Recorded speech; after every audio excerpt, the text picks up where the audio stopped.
روزہ فرض کیوں کیا گیا؟ سویر سے لے کر شام تک سب کچھ ہونے کے باوصف بھوک اور پیاس میں وقت گزارنا اور میسر ہونے کے باوجود ایک گھونٹ بھی حلق سے نیچے نہ اترنے دینا، آخر اس میں کیا حکمت تھی؟ تو یہ بات اچھی طرح سے ہمیں سمجھ لینی چاہیے کہ یہ صرف کھانے پینے کو ترک کر دینا ہی نہیں ہے، بلکہ ان مقاصد جلیلہ کے حصول کے لیے روزہ رکھا جاتا ہے جو مومن کی زندگی کا مقصود ہے۔ اور اگر کوئی شخص کھانا پینا تو ترک کر دیتا ہے لیکن ان امور سے نہیں رکتا جن امور سے روکنا ان روزوں کا مقصود تھا، تو اس کا روزہ نہیں کہلاتا۔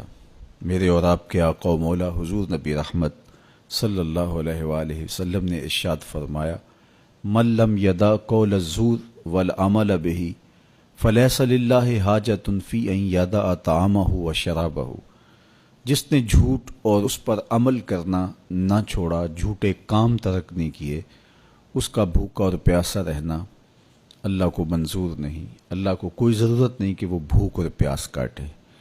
روزے میں تو ان امور سے بھی روک دیا گیا جو امور عام زندگی میں جائز تھے، جو مشروع تھے، مباح تھے، لیکن روزے میں ان جائز مباح امور سے بھی منع کر دیا گیا۔ طیب اور طاہر کھانے، خوبصورت مشروب، ان سے روک دیا گیا۔ آپ آب زمزم بھی نہیں پی سکتے جبکہ وہ متبرک پانی ہے۔ شہر مدینہ میں بیٹھ کر شہر مدینہ کی پکی ہوئی کھجوریں بھی آپ نہیں لے سکتے، اس لیے کہ آپ روزے سے ہیں۔ تو روزے میں آپ کو متبرک چیزیں کھانے سے بھی روک دیا گیا، متبرک مشروب پینے سے بھی منع کر دیا گیا۔ تو مجھے بتائیے، جو رب آپ کو متبرک، مشروع اور پاکیزہ کھانوں سے بھی ایک مخصوص وقت کے لیے روک رہا ہے، تو جن امور سے عام زندگی میں شریعت اسلامیہ نے ہمیں منع کیا، ہمارے رب نے ہمیں منع کیا، تو اگر روزے کے دوران ہم وہ امور بجا لائیں تو پھر روزے کی مقصدیت حاصل نہیں ہوگی۔ تو اسی لیے فرمایا، جس نے جھوٹ اور جھوٹے کام نہیں چھوڑے، اس کے بھوکا اور پیاسا رہنے کی اللہ کو کوئی ضرورت نہیں ہے۔ تو وہ یہ چاہتا ہے کہ میرے بندے ان امور سے بھی جب رک جائیں گے جن امور سے عام زندگی میں نہیں روکا گیا، تو وہ لازمی طور پہ ان امور سے رکنے کی کوشش کریں گے جن امور سے اسے منع کیا گیا ہے۔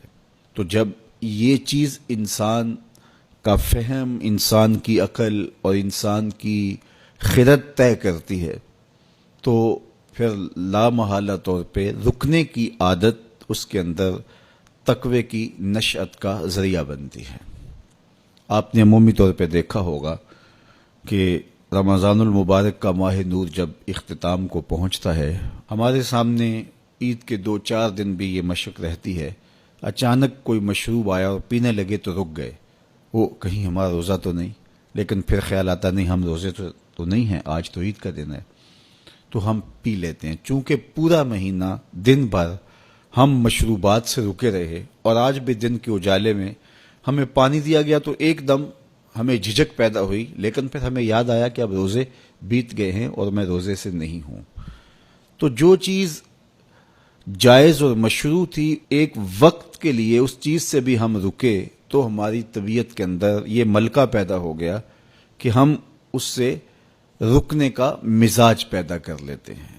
تو اگر ہم ان امور سے رک جاتے ہیں جن کو شریعت اسلامیہ نے منع کیا ہوا ہے، تو پھر دوبارہ جب اس کو کرنے لگتے ہیں تو پھر ہمارا ہاتھ بھی رکے گا، اور پھر ہم مستقل اپنے ہاتھ کو روک سکتے ہیں کہ ہاں میاں، یہ روزے میں بھی چیزیں منع تھیں اور روزے کے بعد بھی یہ چیزیں ہمارے اوپر منع ہیں۔ تو ایک ملکہ پیدا ہو جائے گا ان امور منہیات سے رکنے کا، ان سے باز رہنے کا۔ تو گویا یہی تقوی ہے کہ جو اللہ جل شانہ نے ہمارے اوپر حرام کیا ہے اس سے ہم رک جائیں، جس کام کے کرنے کا حکم دیا ہے اس کام کو ہم بجا لائیں۔